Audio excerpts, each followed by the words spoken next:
നല്ലൊരു പ്രൊഡ്യൂസർ എന്ന് പറയുന്ന ആളെന്ന് പറയുന്നത്, നമ്മളിന്ന് പല പ്രൊഡ്യൂസേഴ്സിന് പേരെടുത്ത് പറയുന്നില്ല, അതിൻ്റെ കഥ അല്ലെങ്കിൽ അതിൻ്റെ തിരക്കഥ, അതിൻ്റെ സ്ട്രക്ചർ, ഇതെങ്ങനെയൊക്കെയാണ്, ആരൊക്കെയാണ് കാസ്റ്റിങ്, എന്തൊക്കെയാണ്, ഇതൊക്കെ ഭയങ്കര ഡീറ്റെയിലിംഗ് ആയിട്ട് അന്വേഷിച്ചു. അപ്പോൾ അച്ഛൻ അങ്ങനെ അല്ലെങ്കിൽ പപ്പ എന്ന് പറഞ്ഞ വ്യക്തി ഭയങ്കരമായിട്ട് അങ്ങനെ കാര്യങ്ങളൊക്കെ ഇൻ്റർഫിയർ ചെയ്തിട്ട് ഇത് എന്താണ് ഇതിൻ്റെ പരിപാടി എന്നൊക്കെ പറഞ്ഞാൽ അങ്ങനെ ഒരു ഡോമിനൻ്റ് ആയിട്ട് അല്ലെങ്കിൽ ഡോമിനേറ്റ് ചെയ്ത് നിൽക്കുന്ന ഒരാളല്ല. അപ്പോൾ പുള്ളിയെ സംബന്ധിച്ചിടത്തോളം അന്ന് അതിനകത്ത് പുള്ളിയുടെ ഒരു സുഹൃത്തായ ഒരു വ്യക്തി ലോഹിയേട്ടനെ പരിചയപ്പെടുത്തുന്നു. അപ്പോൾ ലോഹിയേട്ടൻ്റെ കയ്യിൽ ഇങ്ങനെ സ്ക്രിപ്റ്റ് ഉണ്ട്, നല്ലതാണെന്ന് പറഞ്ഞിട്ട് ഈ പ്രൊജക്റ്റ് അങ്ങ് ഓണാക്കുകയാണ്. അന്ന് തിയേറ്ററിൻ്റെ റണ്ണിങ് ഉള്ളതുകൊണ്ട് എന്ന് വെച്ചാൽ ഞങ്ങൾക്ക് തിയേറ്റർ ഉണ്ട്, താവൂസ് എന്ന് പറഞ്ഞിട്ട്. അപ്പോൾ അത് ഒരു ജോയിൻറ്റ് പാർട്ട്ണർഷിപ്പാണ്, അച്ഛനും അച്ഛൻ്റെ സഹോദരന്മാരും കൂടി നടത്താണ്. പക്ഷെ എന്നാൽ പോലും അതിൻ്റെ ഫുൾ ആൻഡ് ഫുൾ പ്രൊപ്പറേറ്റർ ആയിട്ടിരുന്നത് പപ്പ തന്നെയായിരുന്നു. പപ്പയ്ക്ക് ഇതിനകത്ത് ഭയങ്കര കമ്പമായിരുന്നു ഈ സിനിമ നടത്താനും. ഇല്ല, ഇപ്പോൾ തിയേറ്റർ അത് കേസും കാര്യങ്ങളൊക്കെ ആയിട്ട് ഏകദേശം അത് ഒതുങ്ങി. ഏകദേശം ഞങ്ങളില്ല ഇപ്പം അതിനകത്ത്.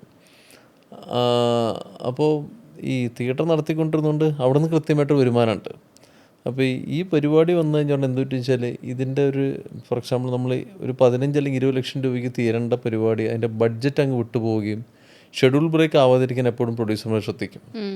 ഷെഡ്യൂൾ ബ്രേക്ക് ആയിക്കഴിഞ്ഞാൽ പിന്നെ ഈ ഇതിനകത്ത് വിട്ടുപോകുന്ന ആർട്ടിസ്റ്റുകളും ടെക്നീഷ്യൻസിനൊക്കെ തിരിച്ച് നമ്മൾ വീണ്ടും ഒരു പഴയ കൂടാരത്തിനകത്ത് കയറ്റണം. ഇത് കയറ്റേണ്ട സംബന്ധിച്ച് അന്ന് നമ്മൾ ഇതേപോലെയല്ല. 18 ദിവസം കൂടുമ്പോൾ സിനിമകൾ ഇങ്ങനെ ഓരോ സിനിമകളും തീർന്നുകൊണ്ടിരിക്കുന്ന സമയത്ത് അല്ലെങ്കിൽ 30 ദിവസം കൊണ്ട് തീർന്നുകൊണ്ടിരിക്കുന്ന സമയത്ത് പല ആർട്ടിസ്റ്റുകളും പല പടങ്ങളിലായിരിക്കും. അപ്പം അന്ന് അതിനകത്ത് ഒരു പ്രോമിനൻ്റ് ആയിട്ട് ക്യാരക്ടർ ചെയ്യേണ്ട, നെഗറ്റീവ് ക്യാരക്ടർ ചെയ്യുന്ന പ്രതാപ് ചന്ദ്രൻ സാറാണ്. അപ്പോൾ ആദ്യം തിലകൻ ചേട്ടനായിരുന്നു. അപ്പോൾ തിലകൻ സാർ മാറിയിട്ടാണ് പ്രതാപ് ചന്ദ്രൻ ചേട്ടനോട് വരുന്നത്. അങ്ങനെ ഒരുപാട് കാസ്റ്റിംഗ് എടുത്ത് മാറിയിട്ടുണ്ട്, എൻ്റെ ഓർമ്മയെന്ന് പറയുന്നതാണ്. അപ്പോൾ ഇതൊക്കെ കഴിഞ്ഞ് ഈ പടം അങ്ങോട്ട് ഒരു ബഡ്ജറ്റ് വിട്ട് പോവുകയും എന്തോ കാരണം കൊണ്ട് അതിങ്ങനെ പല ഷെഡ്യൂളുകളായി. അപ്പോഴേക്കും മമ്മൂക്ക വടക്കൻ വീരാത ചെയ്തുകൊണ്ടിരിക്കുകയാണ്. അതേ വർഷം തന്നെ പുള്ളി മൃഗയും ചെയ്തു. അപ്പോൾ പിന്നെ ഈ പലയിടത്തുനിന്നാണ് അന്ന് പപ്പ പോയിട്ട് മമ്മൂക്കയെ കാണുകയും അങ്ങനെ പല ആൾക്കാരെ കാണുകയും വീണ്ടും കുറച്ച് ഷൂട്ട് ചെയ്യും, വീണ്ടും എന്തൊക്കെ സാമ്പത്തിക ഇഷ്യൂസ്, ഫൈനാൻഷ്യൽ ഇഷ്യൂസ് കാരണം നിന്ന് പോകും. പിന്നെ അത് കഴിഞ്ഞ് പിന്നെ ഈ പരിപാടി എല്ലാം കൂടി കഴിഞ്ഞ് അങ്ങ് അറ്റത്തെത്തി കഴിയുമ്പോഴേക്കും അത് ഡിസ്ട്രിബ്യൂഷൻ അന്ന് ജൂബിലി ജോയ് സാറാണ്. അപ്പോൾ അങ്ങനെ അതൊക്കെ കഴിഞ്ഞ് പിന്നെ ഇതിൻ്റെ ചിലവ് അങ്ങ് ക്രമാതീതമായിട്ട് വർദ്ധിച്ചു. അപ്പോൾ ഇത് ഇറങ്ങിക്കഴിഞ്ഞ് ശരിക്കും പറഞ്ഞാൽ അന്ന് എല്ലാ പേരും ഇപ്പോഴും ഇത് അറിയപ്പെടുന്ന ഹിറ്റായിട്ടാണ്.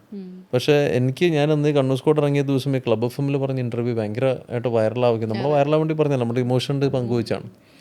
പിന്നെ അതോടെ നിങ്ങൾ നുണ പറയുകയാണെന്നൊക്കെ പറഞ്ഞ് വളരെ ഇട്ടപ്പോഴും ശ്രീരാമൻ ചേട്ടനാണ് നമ്മുടെ അദ്ദേഹമാണ് അതിൻ്റെ സത്യാവസ്ഥ അടുത്ത ദിവസം FB പോസ്റ്റായിട്ട് ഇട്ടത്.